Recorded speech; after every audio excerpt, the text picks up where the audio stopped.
Dans un tunnel de 27 km de circonférence situé près de Genève, des protons sont accélérés et entrent en collision à des vitesses proches de celles de la lumière. Ici, au laboratoire du CERN, les scientifiques sont capables de reproduire les caractéristiques de l'univers juste après le Big Bang. Il a fallu de nombreuses années pour la construction de l'énorme détecteur Atlas qui étudie ces collisions de protons. Mais grâce à la simulation, nous pouvons suivre cette construction en quelques minutes.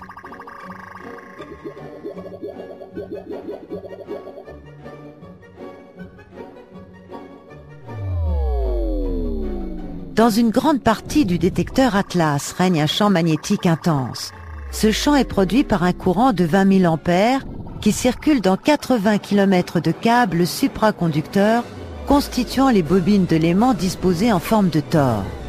Cet ensemble constitue l'un des plus grands volumes d'intenses champs magnétiques au monde. C'est dans un instrument appelé calorimètre que se fait une mesure importante, la mesure de l'énergie. Il existe plusieurs types de calorimètres dans Atlas.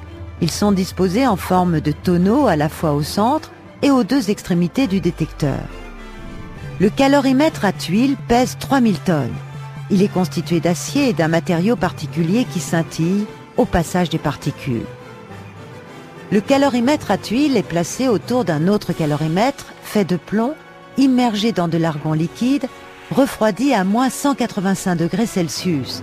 Il s'agit là du calorimètre électromagnétique. Un autre élément du détecteur placé à l'extérieur des calorimètres mesure la trajectoire des particules appelées muons qui arrivent jusqu'aux couches externes.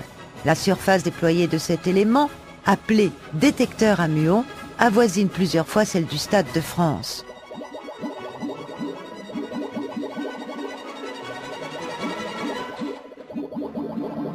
Au centre du détecteur, plusieurs éléments ont pour fonction de mesurer la trajectoire des particules chargées avec une précision proche d'1 centième de millimètre. Un autre élément, appelé détecteur à rayonnement de transition, est constitué de centaines de milliers de tubes équipés de fils dorés et remplis de gaz. Plus à l'intérieur, plusieurs détecteurs comportent des millions de minuscules capteurs silicium disposés en lamelles ou en damier. Atlas est agencé pour mesurer le plus grand nombre possible de particules. Pour cela, des modules supplémentaires de détecteurs sont disposés aux deux extrémités pour mesurer les particules produites à petit angle par rapport au faisceau de protons. Des aimants toroïdes sont mis en place aux deux extrémités du détecteur pour compléter le champ magnétique dont Atlas a besoin.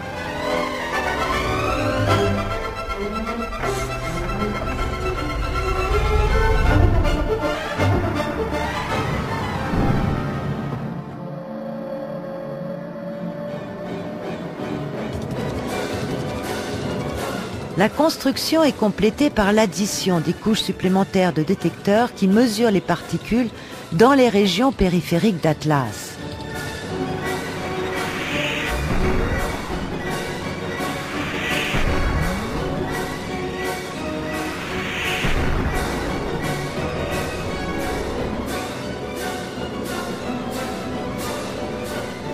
Regardons maintenant à l'intérieur du détecteur.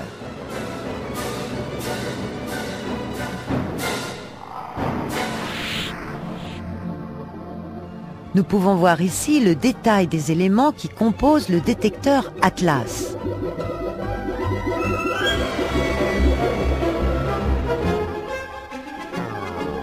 Le calorimètre à tuile.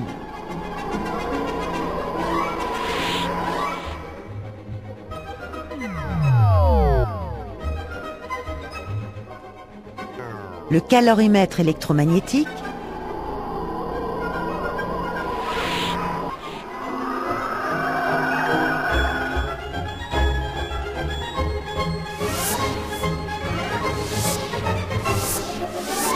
Le détecteur à radiation de transition et les détecteurs de silicium. En réalité, il n'est pas question d'autoriser quiconque à se promener ainsi dans le détecteur. Il s'agit simplement d'illustrer la taille impressionnante du détecteur Atlas.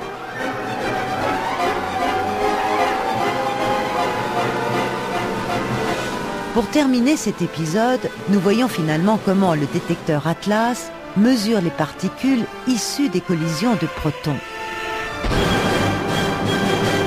Une collision produit en moyenne plusieurs centaines de particules et chaque élément du détecteur Atlas contribue à construire une image complète et précise de la collision.